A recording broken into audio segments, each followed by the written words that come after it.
Coucou chers amis, ça fait plaisir de vous retrouver.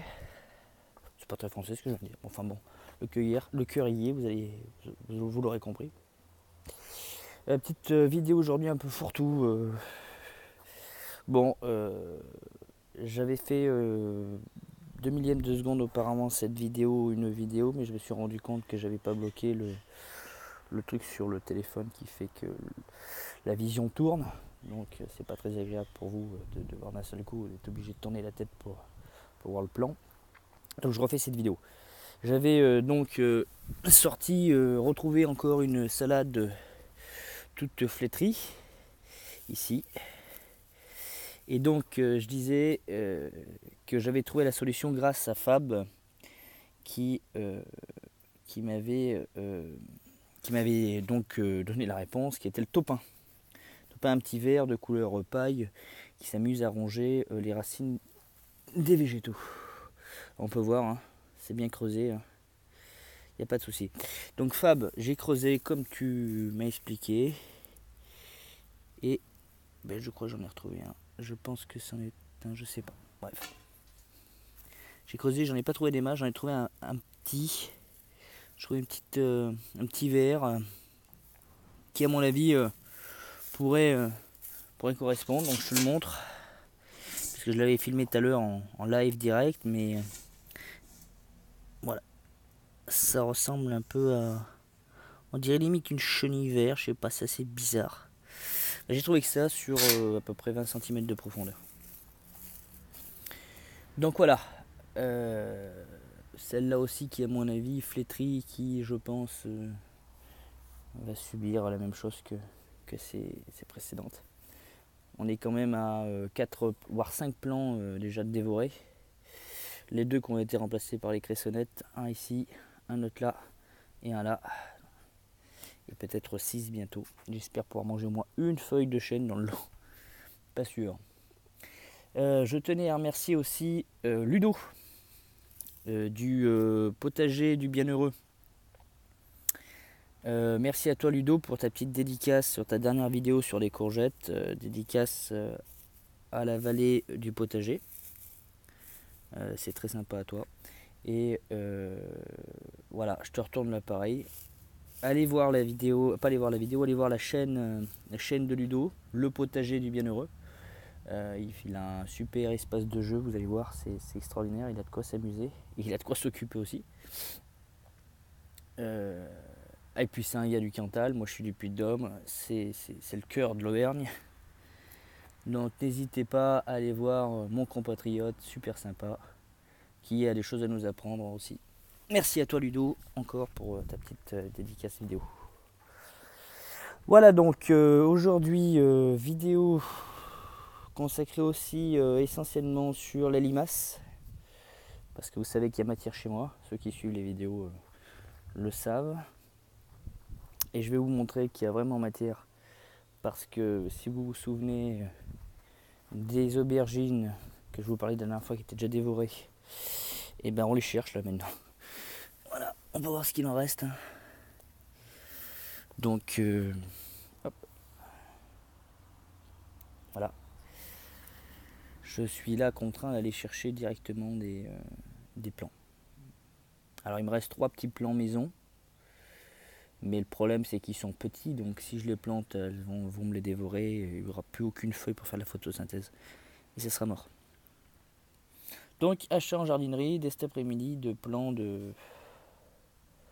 d'aubergines.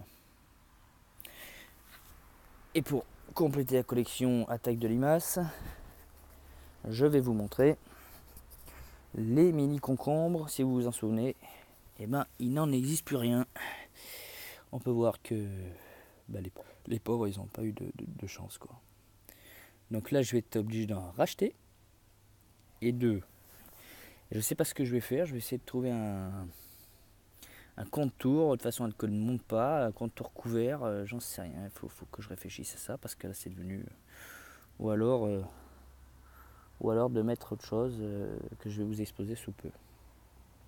Petit tour vite fait sur les tomates qui ont bien déjà pris du volume. Pourtant on a eu une période un peu fraîche là. puisqu'on quitte juste les seins de glace, parce que par une petite indication, on est le 16 mai, on doit être un mercredi, c'est ça, je suis perdu. Et on est aux alentours de midi. Donc voilà, elle est là, très impressionnante. Et voilà, on peut voir que tout se passe très très bien. On a une petite ortie qui est là. Hop, qui est gentille, mais le problème c'est qu'elle nous ramène, c'est invasif quoi. Voilà, on a quelques petits lisons là qui poussent.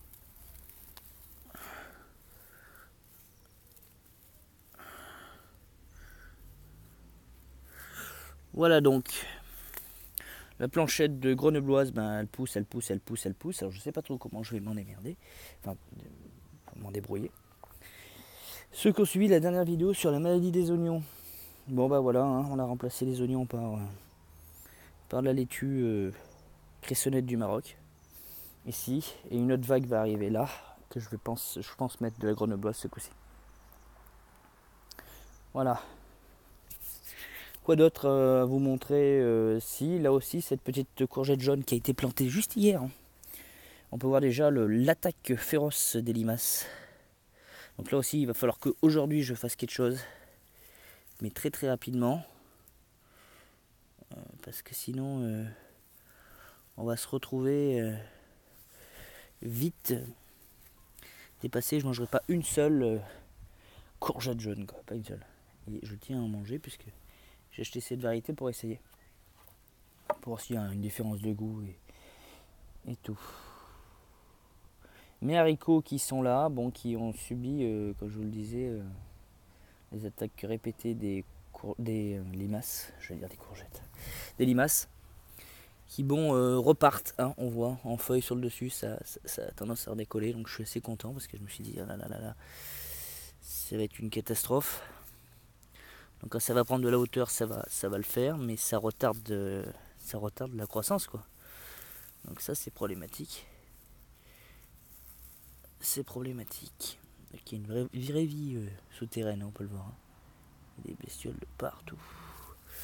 Mais c'est le but. Voilà, les limaces, on en a là. On en a partout. C'est devenu une véritable horreur. Bon. Alors je vais vous exprimer les techniques de limaces, parce que le but c'est de faire une vidéo relativement courte. Quoi d'autre avant de vous parler des limaces, cette petite courgette, cette courge Pépot qui va me donner des courges citrouilles d'Halloween. On va voir ce que ça va donner.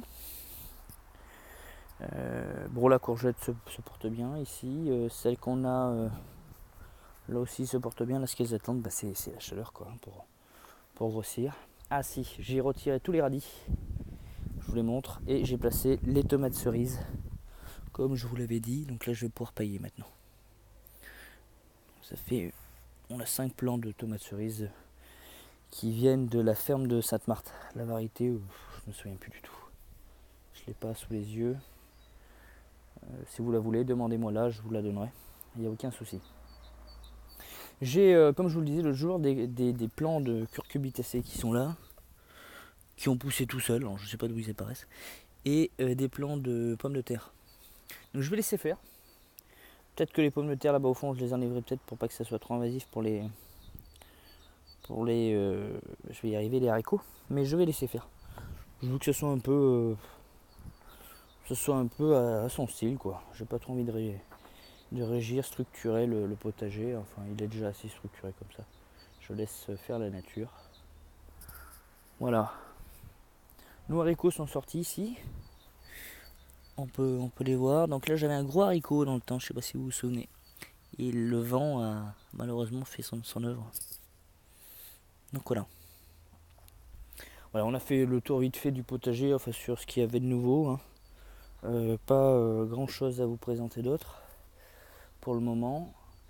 J'ai un rosier chapeau de Napoléon, c'est sa variété, que je vous montrerai si j'arrive à faire un montage à la fin. Et vu comment je suis doué en informatique, à mon avis, vous aurez la joie de le voir sur une prochaine vidéo. Voilà, donc les techniques pour les limaces, on va faire très simple. Bon, il y a plusieurs techniques. Il y a la pouzzolane. Il y a donc la barrière de pouzzolane qui consiste à faire une barrière sur tout autour du carré que vous voulez protéger. Moi perso, je ne l'ai pas encore testé celle-là, donc j'en ai aucune idée. Il y a la cendre. La cendre marche aussi. C'est le même principe que la pouzzolane. Vous faites une barrière sur les parties que vous voulez délimiter et la limace n'y va pas. Ça marche. Le seul hic, c'est que dès qu'il pleut, la cendre se dissout et il faut recommencer l'opération. Ce qui fait que la limace peut passer. Donc voilà. Et puis il y a aussi le piège à bière. Alors j'avais testé le piège à bière.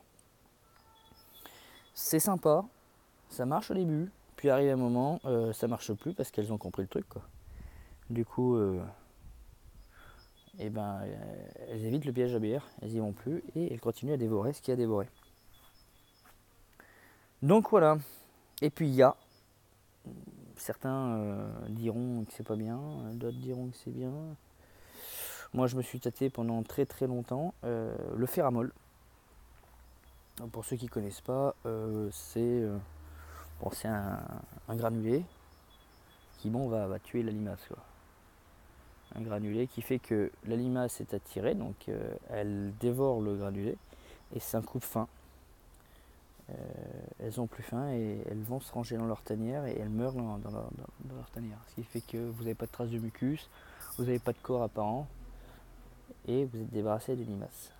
Alors j'ai fait le test, ça fonctionne, ce qui a permis à mes laitues d'être ce qu'elles sont aujourd'hui. Sinon je pense que je n'en aurais pas mangé une seule, vu comment l'attaque était virulente au début. Alors, avant d'utiliser ce féramol là, j'ai quand même posé la question à Didier Elsmeter qui tient la chaîne Le Potager du Paresseux. Alors, il faut savoir que Didier a sorti un livre. Il maîtrise un peu le sujet, il a quand même un assez grand jardin, un assez grand potager d'études. Lui, son concept, c'est de ne rien toucher, de laisser faire la nature. En gros, je vous la fais très très vite. Et Didier, de métier, est agronome. Donc, il maîtrise tout ce qui est lié à la terre. Et donc, je lui ai posé la question si utiliser le féramol pouvait être quelque chose de nocif. Il m'a répondu que non. Pour lui, rien n'était nocif, puisque le féramol est composé de phosphate et de fer. Et les deux sont présents naturellement dans votre sol. Donc voilà, j'ai fait le test, ça fonctionne. Alors au début on se pose des questions parce qu'on se dit on voit pas franchement d'évolution. Et ça le fait, au bout d'un moment ça le fait, on s'en rend compte. Mais en fait on voit pas l'évolution parce qu'on voit pas les corps. Voilà. Et puis autre solution que moi j'utilise plus que le féramol d'ailleurs, parce que le féramol je le limite très. C'est vraiment quand j'ai grosses attaques, j'ai vraiment pas le choix. C'est la manuelle. Vous venez le soir à la tombée de la nuit, puisque les limaces sortent en nombre le soir à la tombée de la nuit, et vous venez les prélever les unes après les autres à la main. Alors quand on avait 1 m² comme moi, ça peut le faire, hein, c'est un petit amusement de 20 minutes, en infrarouge, en version commando. Sinon, quand on a 200, 300 m² de jardin, de potager, ça devient très vite compliqué. Et l'usage du féramol est malheureusement le plus pratique. Donc voilà, se pose la question du tout bio, c'est super, moi je suis absolument pour.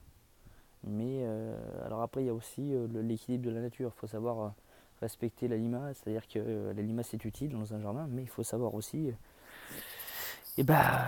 aussi pouvoir manger ses légumes, parce que je veux bien partager, mais il faut que je puisse quand même avoir quelque chose dans le partage. Puisque l'année dernière, pour petite info, j'ai acheté 12 barquettes de 12 plants, je ne sais pas si vous voyez ce que ça fait en nombre. J'en ai pas mangé une seule. Pas une seule. À chaque fois que je passais une barquette, j'en rachetais une autre. Alors j'essaie de limiter le truc pour pas qu'elle me les mange et qu'il m'en reste au moins une. J'en ai même pas mangé une seule sur les 12 barquettes de 12 plants. Donc là cette année, je me suis dit tu vas quand même manger une salade. Je veux bien partager. Mais j'ai un peu réussi quand même cette année, on peut le voir. Donc je mangerai quand même de la salade. Là, j'ai eu de la chance parce que sur les romaines, je n'ai pas eu une seule présence de limaces. Elles sont presque pas venues. Donc, est-ce que c'est la variété qui ne leur plaît pas? Parce qu'on peut voir qu'elles sont quand même venues manger, dévorer les aubergines entre les pieds de romaine. Mais on n'a pas de, on n'a pas d'attaque vraiment sur cette variété. Même là, sur cette planche, là, pour en être bourré, cette planche de grenobloise, on n'a pas d'attaque. Vraiment pas. Or, on aurait eu des attaques sur plein d'autres choses, mais pas sur ça. Voilà, petit point à vous montrer, puis je crois que j'aurai fini pour aujourd'hui. Oui, avant, je vais vous montrer à quoi ressemble le carton du Ferramol. Ça peut être utile pour ceux qui veulent acquérir le truc. Par contre, tranquille sur les proportions. Moi, c'est vraiment pour limiter les grosses attaques. Alors, vous avez le joie de découvrir KGB. Alors, hop. Donc ça se présente comme ça. Voilà. Bon, ils disent utilisable en agriculture biologique. Ça, apparemment, ça préserve les animaux domestiques. Moi, j'ai mes chats qui viennent parce que j'ai des chats jardiniers qui sont très intenses, surtout sur la paille. J'ai 2 matous qui. Si, j'en ai un sur l'eau qui, quand je lui dis de manger l'herbe, il mange. Alors, je lui montre du doigt, il me désherbe. C'est un désherbant naturel. J'ai mon petit désherbant à moi. Voilà. Donc. Timéas ferramol, donc ça se présente sous petites granules bleues. Bon, apparemment, il faut pas les grouper, il faut les mettre à la volée. Alors on peut voir, là, la limace consomme le granule et puis après elle se terre, quoi. Elle veut mourir dans son, je vais y arriver, dans son terrier. Voilà, quoi d'autre vous dire? Bah rien d'extraordinaire. Voyez, formule à base de phosphate ferrique, donc du phosphate et du fer, existe dans la nature. Donc, bon, ça j'en ai. Je peux en avoir confirmation par Didier, qui lui est agronome, donc il maîtrise tout ça. Mais voilà, apparemment, bon. Le problème, c'est que avec les limaces, alors arrive un moment, elles vous mangent 2-3 salades, bon, vous dites ok, c'est pas le souci. Et quand elles vous mangent 12 barquettes de 12 plants, à un moment, ça énerve un peu, quoi.